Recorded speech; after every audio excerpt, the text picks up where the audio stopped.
So Kim, last day of Apex 2015. We've had probably the largest studio we've had, two working studios, several publications here. Seems to have gone very well, but it's been really busy. What are your kind of takeaways? What's the impression you've had of the show from the people you've been talking to?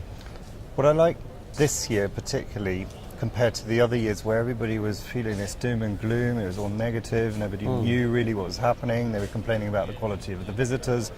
This year it was all upbeat, saying there's growth in every segment of the market, there's expansion within the companies. It just felt as though things are happening, even though generally that market is in a mature phase and still relatively flat. Yeah, and I think partly perhaps because we're in San Diego, the whole success that people are feeling from Mexico has come through to the show. So that's been pretty important. And the other thing I've heard from people discussing the visitors is there are visitors here with shopping lists, with real requirements to buy stuff. I met the guy from Celine Industries.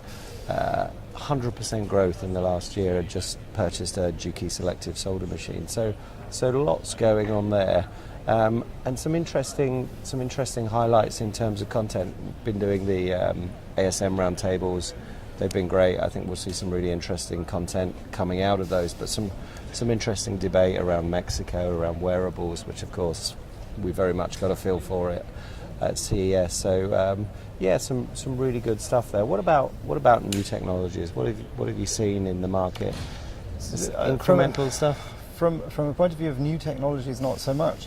Because it's not about developing that super duper machine anymore. It does what it does. It's improving efficiency. It's improving processes.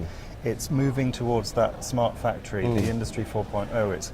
It's layering it with software around it and coming up with solutions for customers that optimize the manufacturing or Internet of Manufacturing, I suppose. Yeah, and that plays very much into what you were talking about in the conclusion of CES, that it's no longer about getting the data. The data's there, that layers are given.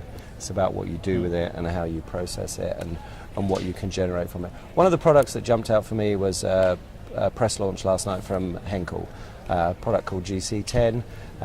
And you think, okay, well, all these solder pastes have got these acronyms that don't mean anything. GC is game changer, 10 is because they believe it's a perfect 10. A product that was 4 years in development, but is a completely temperature stable, the first completely temperature stable solder paste where there's no reaction between the powder and the paste. So I think that's exciting. It'll be really interesting in 12 months' time to see how that one's gone in the market. So yeah, I think some, as you say, it's that incremental product development. It's that how do we optimize our lines? How do we get the best possible value out of them?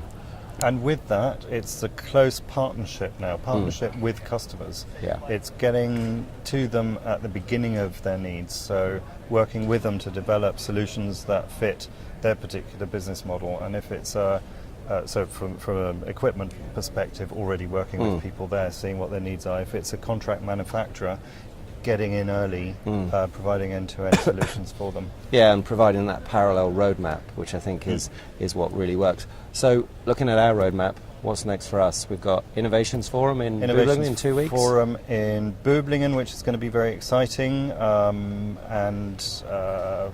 it's in Germany. It'll be obviously about competitiveness in Germany. So we've got that followed by NEPCON Shanghai, and then very shortly followed by SMT Nuremberg. So much more of the same. So thanks for being here, Kim. It's been fun as always, and look forward to talking to everybody in a few weeks' time. Excellent. Thank you. Thank you.